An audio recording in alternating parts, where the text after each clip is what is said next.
Tiga, dua, satu. Assalamualaikum warahmatullahi wabarakatuh.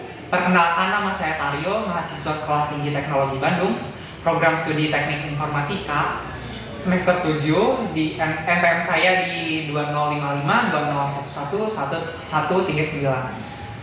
Pada kesempatan kali ini saya akan menjelaskan perihal etika. Kenapa sih etika itu penting? Etika itu penting karena kita hidup di dunia ini tuh selalu bertemu, berhadapan, berkomunikasi, bernegosiasi dengan orang lain, yang mana kita harus berkompromi gitu, dan harus menghargai satu sama lain. Misalkan dalam ilmu politik, ruang-ruang itu dibagi menjadi dua, ada ruang publik dan ruang private. Dimana di ruang privat itu lingkup orang-orangnya tuh lebih kecil gitu, untuk kita berkompromi, untuk kita berkomunikasi, untuk kita saling menghargainya gitu. Misalkan diri sendiri gitu, ruang privatnya adalah diri sendiri, atau mungkin juga dengan keluarga gitu, dengan pasangan dan lain sebagainya. Nah, ketika kita keluar ke ruang publik, ketika kita di masyarakat, jumlah orang yang kita temui berinteraksi dengan kita tuh lebih banyak lagi gitu. Jadi kita gak bisa nih seenaknya aja gitu. Kapasitas kita dalam berinteraksi dan menghargai orang lain tuh harus lebih luaskan lagi gitu.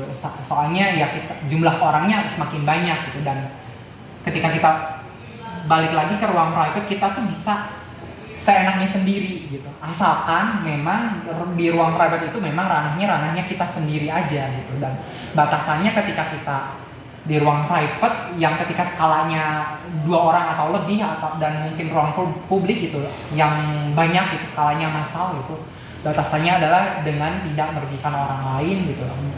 Gimana enaknya kita diperlakukan sama orang lain gitu, saling menghargai, berkomunikasi, bernegosiasi dan lain sebagainya. Kemudian di sini ada 4 domain berpikir. Di sini itu ada garisnya tuh relatively sama absolutely, yang horizontal, yang vertikal tuh ada relatif dan absolut.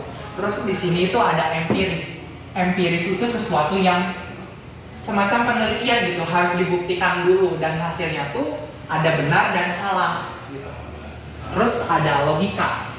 Logika tuh suatu pemodelan gitu yang bisa disepakati gitu, yang hasilnya adalah valid dan tidak valid gitu, yang kebenarannya tuh ya absolut gitu. Kebenarannya itu ya emang absolut karena modelnya kita yang bikin gitu. Beda dengan empiris yang mana harus diteliti dulu gitu, harus ada evidence dulu benar atau salahnya gitu. Terus di sini ada estetika.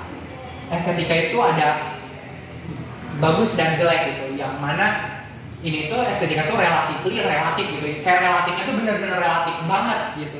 Jadi relatif, udah mah relatif ditambah relatifly lagi gitu kan. Nah, jadi ya ini tuh banyak pengaruhnya gimana kita melihat suatu estetika gitu, gimana kita mengukur, menilai bagus atau jeleknya sesuatu. Terus di sini tuh ada moral atau etis, yang mana ini tuh termasuknya absolutely relatif gitu. Ini tuh relatif gitu, tapi sesuatu yang absolut juga gitu. Jadi absolutely relatif gitu, cenderung relatif tapi absolut gitu. Di sini tuh adalah di moral dan atau etis ini ada yaitu baik atau buruk.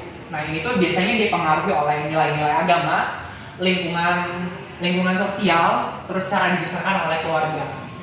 Terus di sini di empiris dan logika ini saya sebutnya sebagai kebenaran yang universal gitu, kebenaran yang bisa dipakai tanpa ada pengaruh agama, mungkin katakan, tanpa ada pengaruh pola asuh, lingkungan dan lain sebagainya gitu. Dan di sini untuk estetika dan moral itu di sini kita tidak bisa menggunakan nalar. Kita di sini kita bisa menggunakannya lebih ke perasaan dan empati gitu. Ketika kita memiliki perbedaan dengan orang lain. Sedangkan untuk empiris dan logika kita menggunakan nalar, dan ya kita harus idealnya gitu, kita harus sepakat ketika kita bermain di domain dua ini. Untuk pengalaman mengenai etika sendiri, saya punya pengalaman yang cukup lucu gitu, dimana saya tuh mengira bahwa orang-orang di sekitar saya tuh memiliki kemampuan kognitif yang setara dengan saya gitu. Jadi saya mudah tertrigger, gampang kepancing ketika melihat apa ya, dalam tanda kutip kebodohan orang gitu. Jadi saya gampang ngejudge, gampang melabeli orang bodoh ketika orang melakukan kesalahan yang mana sebenarnya kesalahan itu wajar gitu. Dan selagi apa ya, selagi itu tidak merugikan kita gitu, jadinya apa ya, kesalahan itu membuat saya apa ya, banyaknya membuat musuh gitu, bukannya membangun pertemanan gitu. Dan ya dari situ saya belajar bahwa oke, ternyata orang-orang tuh bervariasi gitu, ada variasi kemampuan kognitif orang-orang, dan di sana saya harus menghargai gitu. Ternyata gak bisa saya terus-terusan bermainnya di logika saja, saya juga perlu bermain di empati gitu. Dan pesannya untuk orang-orang di luar sana, tetap berlogika, namun jangan lupa